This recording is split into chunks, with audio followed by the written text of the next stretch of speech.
El 18 de junio de 2023, un sumergible turístico que transportaba a 5 personas en una misión al naufragio del Titanic perdió contacto con su barco principal. Durante unos 3 días, el sumergible no se encontraba por ninguna parte. Lo que mantuvo al mundo entero al borde de sus asientos fue que el tiempo se estaba acabando, ya que la Guardia Costera de los Estados Unidos informó que todas las personas a bordo del sumergible tenían una ventana limitada de unas 48 horas para encontrarse en la vasta extensión del océano. El sumergible, llamado Titán, es un pequeño barco que mide alrededor de 22 pies de largo, lo cual es bastante pequeño para 5 personas. Una de las personas a bordo es Hamish Harding, un piloto y explorador multimillonario británico que ha compartido actualizaciones sobre el viaje en las redes sociales. Entre los pasajeros también se encuentran el buzo francés, su hijo Suleiman, de una rica familia pakistaní, y el director general de la empresa que opera estas expediciones, Stockton Raj. Asegurar un asiento en el Titán no es barato, normalmente cuesta $250,000. El Titán partió el domingo por la mañana desde un barco de mayor tamaño a unos 350 kilómetros de la costa de Terranova. El naufragio del Titanic atrae tanta atención y financiación para estas expediciones año tras año.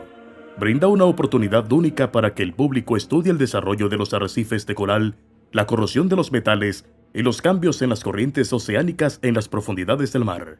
Este barco ofrece un enfoque distintivo para el turismo del Titanic. Su subdiseño es innovador y funciona con un controlador de juegos y pantallas táctiles. Los controles son bastante sencillos. Presionar hacia adelante hace que el submarino se mueva hacia adelante, retroceder lo hace retroceder, girar a la izquierda o a la derecha cambia su dirección y subir o bajar ajusta su profundidad. El controlador usa Bluetooth, lo que permite que cualquier persona lo opere. El Titán ya había realizado múltiples viajes este año al naufragio. Sin embargo, debemos comprender que el naufragio se encuentra en un área remota, con el fondo del océano, donde se encuentran los restos alcanzando profundidades de aproximadamente 13,000 pies. Descender a esa profundidad solo lleva unas 2 horas. Necesitará mucho coraje y automotivación para ingresar a un sumergible de este tipo, dado que el espacio es reducido y el hecho de que una vez que esté dentro, queda encerrado. No hay salida ni escotillas de escape. Los problemas comenzaron alrededor de 1 hora y 45 minutos después del descenso del sumergible, cuando la comunicación entre el sumergible y la nave nodriza cesó abruptamente. Este es un problema crítico porque el equipo de comando de superficie no tiene idea de si la tripulación requiere asistencia, si se han perdido, si otros equipos vitales también fallaron o si el sumergible aún está intacto.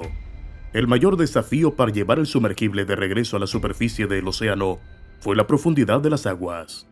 La inmensa presión a 13,000 pies, que es de aproximadamente 4,000 libras por pulgada cuadrada, es comparable al peso de un automóvil empujando cada pulgada cuadrada del barco.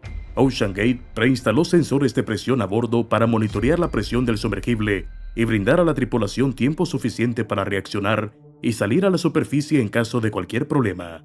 Sin embargo, esto depende de que cada parte del sumergible funcione correctamente. Al darse cuenta de que algo había salido mal, OceanGate se puso en contacto con la Guardia Costera de Estados Unidos, que inició una búsqueda en la superficie. Simultáneamente, desplegaron un avión C-130 para realizar búsquedas visuales y de radar en el área. Uno podría cuestionar la lógica de buscar una embarcación submarina sobre el agua. Hay 2 razones para este enfoque.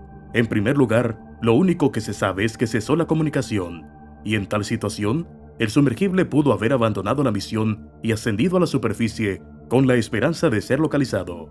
En segundo lugar, la Guardia Costera de Estados Unidos no tiene amplias capacidades para buscar bajo el agua. La única opción factible habría sido utilizar la nave que lanzó el sumergible en primer lugar. Lo que empeoró las cosas fue el hecho de que tuvieron que buscar dentro de la columna de agua, que alcanza profundidades de 13,000 pies, y la Guardia Costera de los Estados Unidos no puede descender a tales profundidades. En cambio, usaron boyas de sonar y el sonar del barco para escuchar cualquier sonido en la columna de agua. Sin embargo, incluso si el sonar capta algún sonido, identificar la ubicación exacta del sumergible puede requerir descender físicamente y traerlo de regreso a la superficie. Las corrientes submarinas fluyen en varias direcciones diferentes a profundidades, lo que hace que la búsqueda sea aún más desafiante. Las profundidades del océano son un lugar oscuro y misterioso. La luz del sol no llega muy por debajo de la superficie, porque el agua la absorbe rápidamente, dejando el océano en una oscuridad infinita. Es por eso que el Titanic, descansando en la zona de medianoche, está rodeado de oscuridad. Explorar los restos del Titanic no es tarea fácil. Algunas de las expediciones anteriores que llegaron al naufragio del Titanic describieron el viaje como descender en el agua a través de la oscuridad infinita durante más de 120 minutos, hasta que de repente ves el fondo del océano a la vista bajo las luces del sumergible. A este tipo de profundidad, las luces del sumergible solo pueden iluminar una pequeña área del fondo del océano. Aunque la imagen detallada del naufragio del Titanic, que se ha creado a lo largo de los años mediante el escaneo de alta resolución, guía a la tripulación a medida que los objetos aparecen a la vista, también pueden usar tecnología de sonar para detectar objetos más allá del alcance limitado de las luces del sumergible. El sumergible de OceanGate tiene un sistema de navegación inercial avanzado, totalmente equipado que funciona junto con un registro de velocidad Doppler para realizar un seguimiento de la posición y la profundidad de la proximidad del sumergible al lecho marino. En las profundidades del agua, los pilotos de sumergibles también utilizan un sistema de navegación inercial. Este sistema utiliza giroscopios y acelerómetros para mantener su sentido de dirección y realizar un seguimiento de sus profundidades en el agua con sus puntos de partida y velocidades conocidas. Aún con este equipo de última generación, no se reduce la dificultad de navegar por las profundidades de las aguas hasta el naufragio. Algunos turistas que han estado en expediciones al naufragio del Titanic con OceanGate también han testificado lo difícil que es localizar puntos específicos en el lecho marino. Uno de los turistas de una expedición anterior dijo que después de descender al lecho marino, tuvieron que buscar a ciegas en el fondo oscuro del océano para encontrar el Titanic. En el océano, la presión del agua aumenta a medida que un objeto se hunde más profundamente. En el lugar de descanso del Titanic, a más de 3.500 metros bajo el agua, la presión es unas 400 veces mayor que en la superficie, alcanzando aproximadamente los 42 MPa. Para soportar una presión tan intensa, el sumergible Titán tiene paredes gruesas hechas de fibra de carbono y titanio.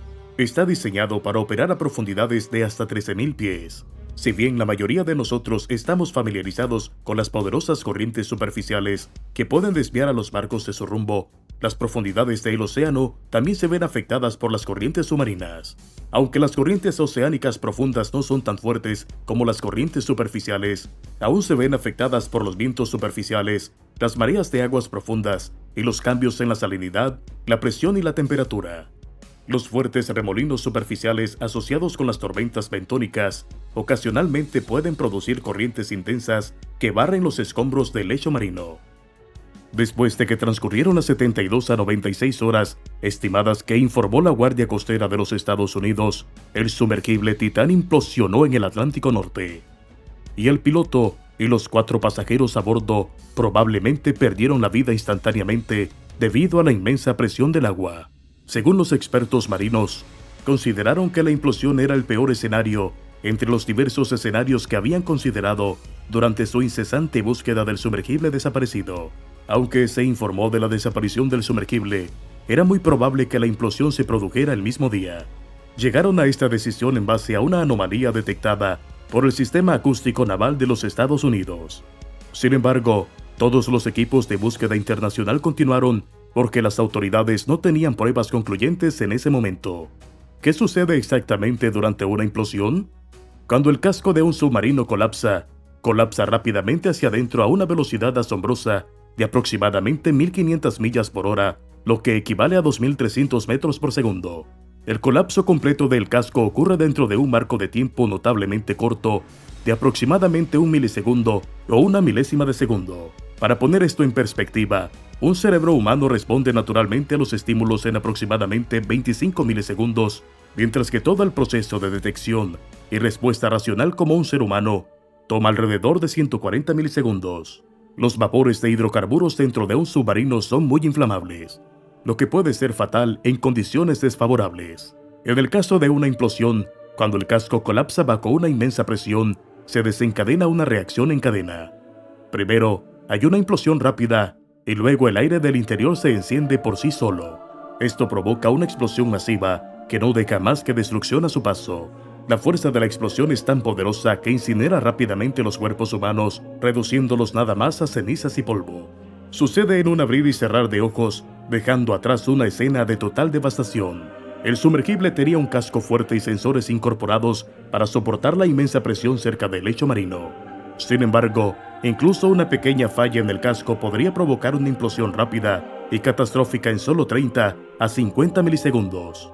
Lo que es tan aterrador y desgarrador es que en tal escenario, los pasajeros a bordo probablemente no hubieran tenido idea de lo que estaba sucediendo.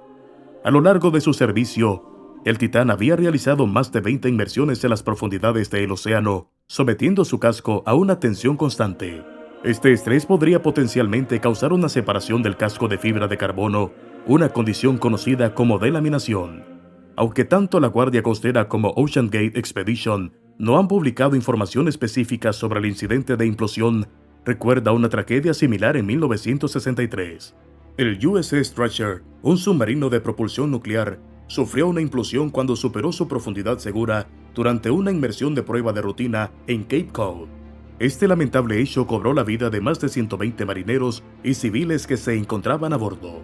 Y esto nos lleva al final de este video. Déjanos saber si lo disfrutaste.